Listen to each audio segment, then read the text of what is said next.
देखिए आदरणीय श्रोतागण, आयुर्वेद के संदर्भ में विलक्षण और अति उपयोगी जानकारी आपके साथ साझा करते रहते हैं।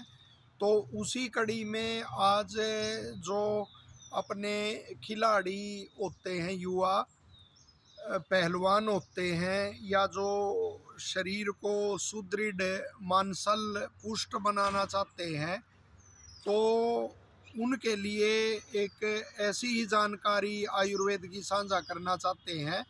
आजकल बड़ा प्रचलन चला हुआ है खिलाड़ियों में वो सप्लीमेंट लेने का, और इसी तरह से जो शरीर को वो बनाना चाहते हैं, पुष्ट बनाना चाहते हैं, उनमें भी ये प्रचलन चला हुआ है। और फिर जैसे वो विदेशी प्रोडक्ट लेते थे, उनकी जगह अब ये वो चल पड़ा कि ये आयुर्वेद के सप्लीमेंट हैं, आयुर्वेद की औषधियाँ लेते हैं। लेकिन उनमें भी बड़ी सावधानियां बरतनी चाहिए। अनेकों से मेरे को सुनने में मिला कि वो व्यायाम से पहले शिलाजीत आदि का सेवन करते हैं, और ये कहते हैं इससे और स्टेमिना बनेगा, देर तक व्यायाम कर पाएंगे या थकान नहीं होगी। तो सबसे पहले तो आपको यह जानना आवश्यक है कि जो भी भस्म या द्रव्य जो भी आप ले रहे हैं वो कितनी देर में पचेगा, कितनी देर में जाके क्रिया करेगा शरीर में। वो ऐसा तो नहीं है कोई स्वर्ण भस्म लिया, कोई और ऐसे शिलाजीत आदि का आपने ऐसे सेवन किया और जाते ही वो अंदर से उसने ऊर्जा उत्पन्न कर दी और वो स्टेमिना बन गया, ऐसा बिल्कुल नहीं है।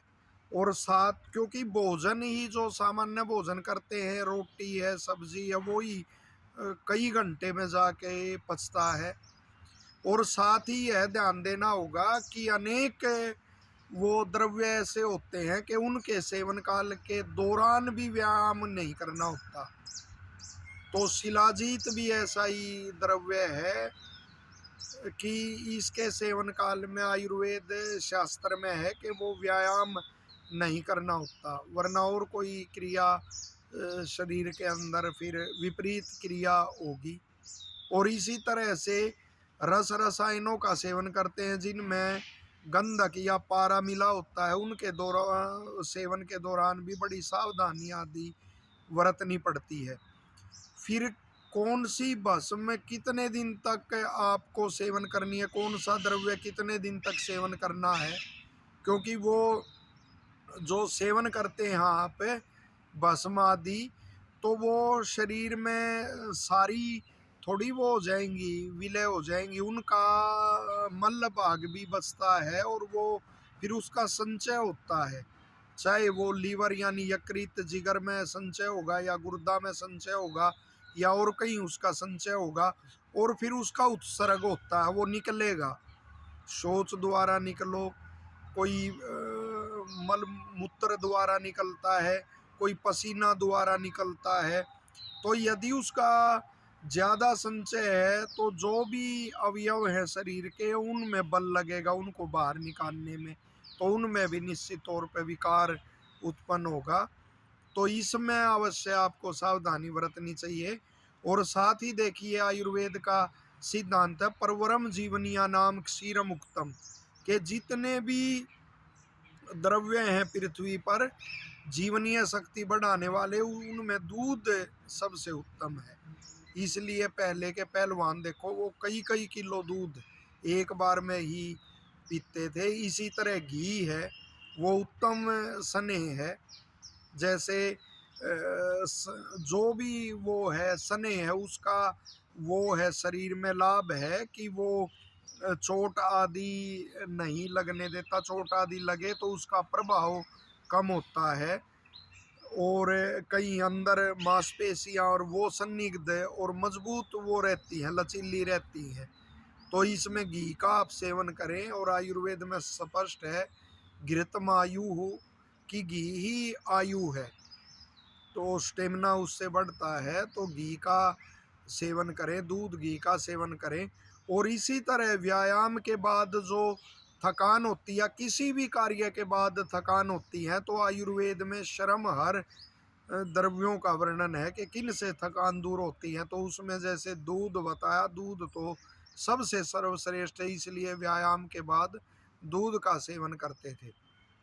इसी तरह से अनार को भी वो माना गया है श्रमर, वो भी थकान को दूर करता है, लेकिन दूध में और उसमें पर्याप्त अंतर होना चाहिए, गैप होना चाहिए उनके सेवन काल में। और साथ ही खजूर का जैसे वो है समय है, तो खजूर भी श्रमर है, वो थकान को दूर करने वाला है। और इसी तरह से ईख है, मुनक्का है, ये भी थकान को दूर करने वाले हैं। तो इनको भी आप अपनी रुचि के अनुसार वो इनका सेवन कर सकते हैं। और दूध का तो नित्य ही सेवन करना चाहिए।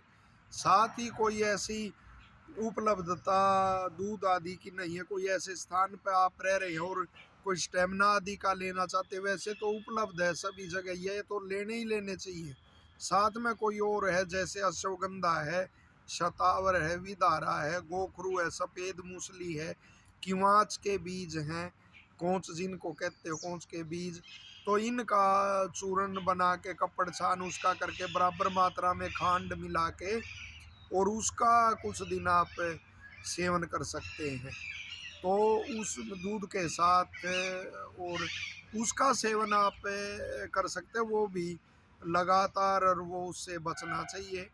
तो इसमें ये जानकारी आपके साथ साझा की है।